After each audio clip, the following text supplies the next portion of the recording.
Сәлеметсіздер ме, құрметті білім алушылар? Бүгінгі біздің тақырыбымыз науқастың қан қысымын өлшеу.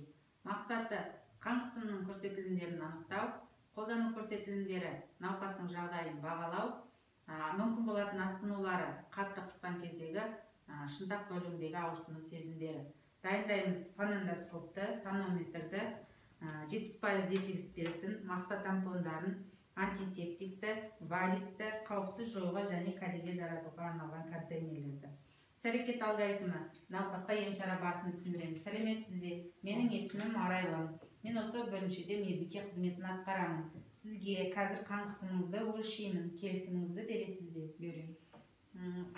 Келісімін алғаннан кейін қолымызды антисептиксіз және антисептик деңгейде 111 бұйрыққа сәйкес өңдеп аламыз.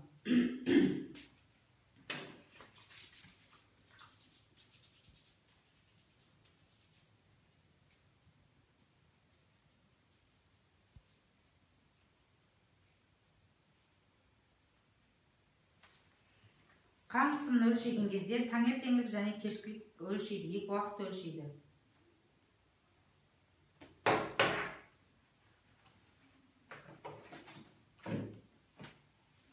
Тонометрді алып науқасқа келеміз. Науқастың шынтақ бөлігін көтеруін сұраймыз. Шынтақ бөлігінің астына валидті қоямыз.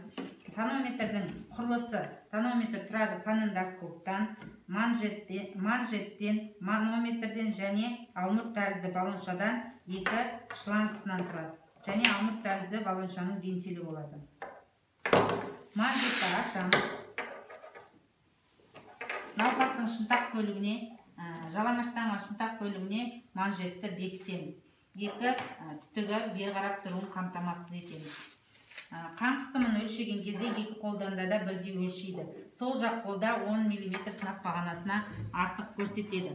Манжеттің бір саусақ қолға саусақ сыюын қараймыз. Фонендоскоптың басын шынтақ бөлігіне қоямыз. Манометрді қыстырамыз. Алмұрт тәрізді балоншаның вентилін жауып тексеріп аламыз. 200 мм сынап бағанасына дейін көтереміз. Ақырын ашамыз. Ашқан кезде ең алғашқы дыбысымыз, естілген дыбысымыз систолалы дыбыс деп аталады, және ең соңғы өшкен дыбысты анықтаймыз. Ол диастолы деп аталады. Екеуісінің арасындағы қысымды пульстік қысым деп атаймыз. Науқасқа алынған нәтижені хабарлаймыз. 120-да 80 деп.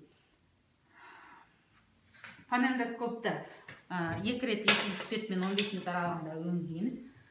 Тонометр манжетті шешіп, науқастың шынтақ бөлігін босатамыз.